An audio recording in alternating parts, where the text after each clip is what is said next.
Assalamualaikum warahmatullahi wabarakatuh. Saya Agus Susanto dengan nomor induk mahasiswa P133743432504, mahasiswa D4 RPL TLM Poltekkes Kemkes Semarang, akan mempresentasikan review dari jurnal dengan judul Peran Pemeriksaan Imunohistokimia dalam Diagnosis dan Prognosis Kanker Payudara yang ditulis oleh Dr. Imade Agustiawan. Kanker payudara adalah kanker dengan jumlah penderita terbanyak di Indonesia.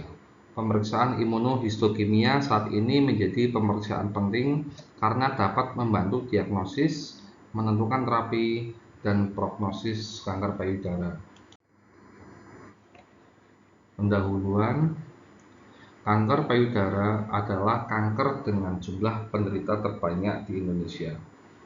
Berdasarkan data Globokan tahun 2020 menunjukkan jumlah kanker payudara mencapai 68.858 kasus atau sekitar 16,6% dari total 396.914 penderita kanker di Indonesia. Kanker payudara, sekitar 70% pasien di Indonesia terdeteksi pada stadium lanjut. Hal ini tentu meningkatkan beban pembiayaan kesehatan. Kanker payudara sendiri paling banyak terjadi pada perempuan usia lebih tua, serta adanya mutasi genetik BRCA1 dan 2. Faktor risiko lain diantaranya riwayat duktal karsinoma in situ, indeks massa tubuh tinggi, nulipara, persalinan pertama di usia lebih dari 30 tahun, menstruasi pertama sebelum usia 13 tahun, riwayat kanker payudara atau ovarium, menopause terlambat, dan penggunaan hormon pasca menopause.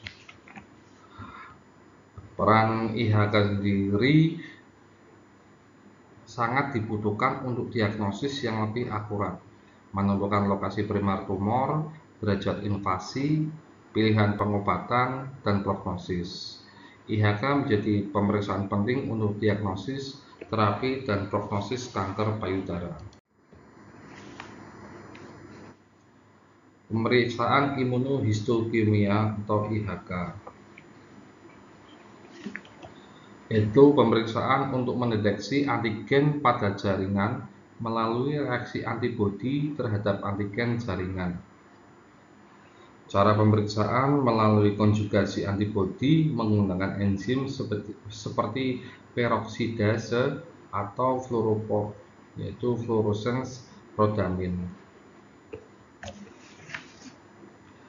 Hasil ikatan antigen antibodi diidentifikasi dengan penanda enzim fluoresin, bahan partikel, atau isotop.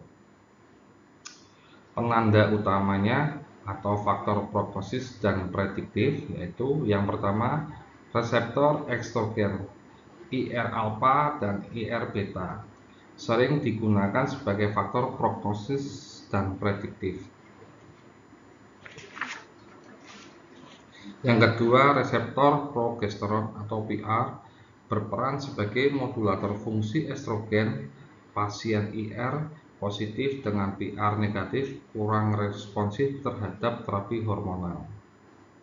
Yang ketiga, human epidermal growth factor receptor 2. Itu peningkatan ekspresi menunjukkan transformasi onkogenetik dan menyebabkan proliferasi sel yang tidak terkontrol.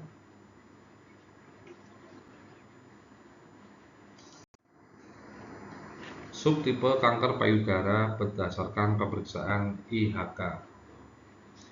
Yang pertama, subtipe luminal A 71% pada pemeriksaan imunohistokimia dengan hasilnya reseptor progesteron positif, HR2-nya negatif.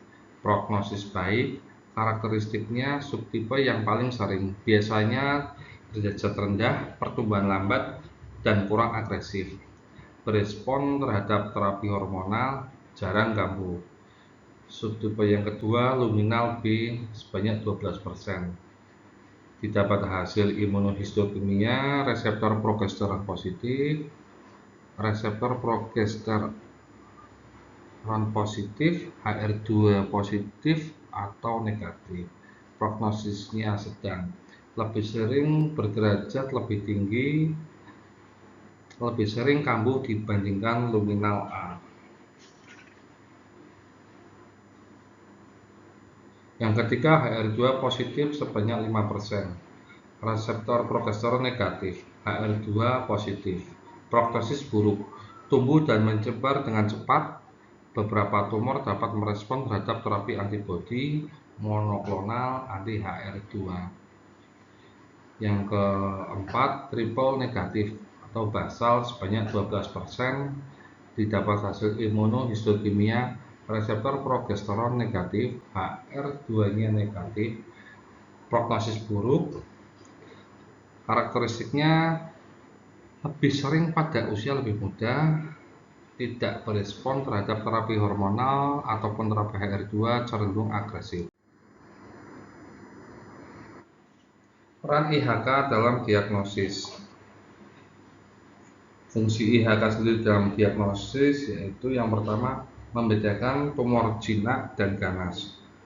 Berdasarkan keberadaan sel mioepitel, penanda yang digunakan adalah P63 atau positif pada jinak in situ, negatif pada karsinoma invasif, SMMHC, kalponin, SMA, CK5. Yang kedua, membedakan hiperplasia ductus atau UDH dan karsinoma in situ, DCIS atau ADH, menggunakan penanda sitokeratin CK5 atau 6 dan IR. Membedakan neoplasia ductus dan lobular itu menggunakan pemeriksaan E-cadherin positif pada neoplasia ductus, negatif pada lobular. Kemudian menentukan tumor primer atau metastasis tumor lain itu menggunakan penanda organ spesifik seperti GCTFP 15 dan mamaglobulin untuk payudara, napsin A paru atau PAX8, WT1 untuk ovarium. Peranan IHK dalam terapi dan prognosis. Yang pertama, terapi atau faktor prediktif. Terapi hormonal, IHK dengan hasil reseptor hormon positif atau luminal A menjadi faktor prediktif utama. Terapi target, IHK dengan tampilan HR2 positif atau HR2 positif menjadi penanoterapi target spesifik seperti trastuzumab, lapatinib, dan pertuzumab. Sebagai prognosis atau faktor prognosis, ekspresi reseptor hormon steroid menentukan perjalanan penyakit. Tipe luminal A memiliki prognosis yang lebih baik.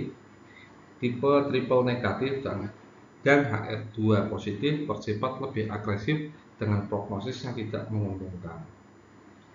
Tantangan dan metode mutakhir. Variasi subjektivitas interpretasi IHK masih terjadi.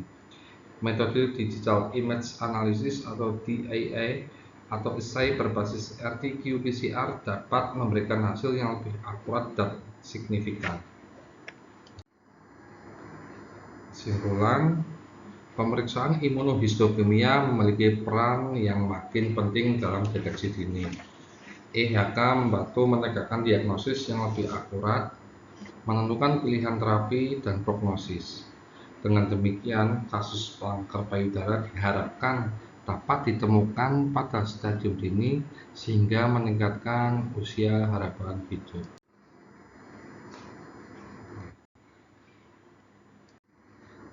Terima kasih, demikian presentasi saya untuk memenuhi tugas imunoserologi.